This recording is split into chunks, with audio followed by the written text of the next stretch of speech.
All India Christian council Mahatma Gandhi cancer hospital సంయుక్త ఆధ్వర్యంలో నిర్వహిస్తున్న ఉచిత వైద్య శిబిరాలకు విశేష స్పందన వస్తుందని ఏఎస్ఎస్సీ కాకినాడ జిల్లా president Ricky Gootam Mahatma Gandhi cancer hospital వైద్యురాలు సుధానంద పేర్కొన్నారు. కత్తిపూడి మండలం చింతలూరు గ్రామంలో గల CH Abraham Samuel amazing grace association Chintaluru ఆవరణలో medical camp Mahatma Gandhi cancer హాస్పిటల్లో ఆధ్వర్యంలో మహాత్మా గాంధీ క్యాన్సర్ హాస్పిటల్ ఆధ్వర్యంలో స్థానిక మహిళలకు పరీక్షలు చేయించారు. డాక్టర్ సుధానంద, డాక్టర్ భావన ఆధ్వర్యంలో పరీక్షలు నిర్వహించారు. అదేవిధంగా సిటీ డెంటల్ క్లినిక్, దృష్టి కంటి హాస్పిటల్ ఆధ్వర్యంలో దంతా కంటి పరీక్షలు నిర్వహించారు.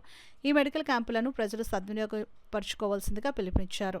ఈ కార్యక్రమంలో డాక్టర్ తన్మయి, రామచంద్ర, మహాత్మా గాంధీ డాక్టర్లు, సిబ్బంది, P Srinubabu, camp coordinator Swathi, doctor Jhansi, Anusha మరియు Aruna, CH Abraham Samuel, G Premanandam, Joel Raju, గ్రామ పెద్దలు తాడి నాగేశ్వరరావు, జంకల తాతారావు, దేశరెడ్డ పాపారావు తదితరులు పాల్గొన్నారు. అబ్రహాం శామ్యూల్ గారి ఆధ్వర్యంలోనే ఇక్కడ సహోదరులు ఈ గ్రామంలోని medical camp all Indian Christian council మరియు Mahatma Gandhi cancer research institute Vizag వారి ద్వారా ఇక్కడ ఒక గొప్ప స్క్రీనింగ్ మెడికల్ క్యాంప్ జరిగింది. దీనికి హాసిని డెంటల్ క్లినిక్ వారు డెంటల్ చూశారు. అలాగనే దృష్టి వారు దీనికి ఐ చూశారు.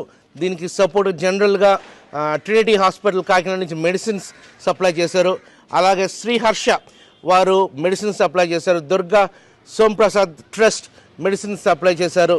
ఇంతమంది సహకారంతో ఈరోజు ఈ గ్రామంలోని ఇంచుమించు 300+ వారికి స్క్రీనింగ్ జరుగుతుంది.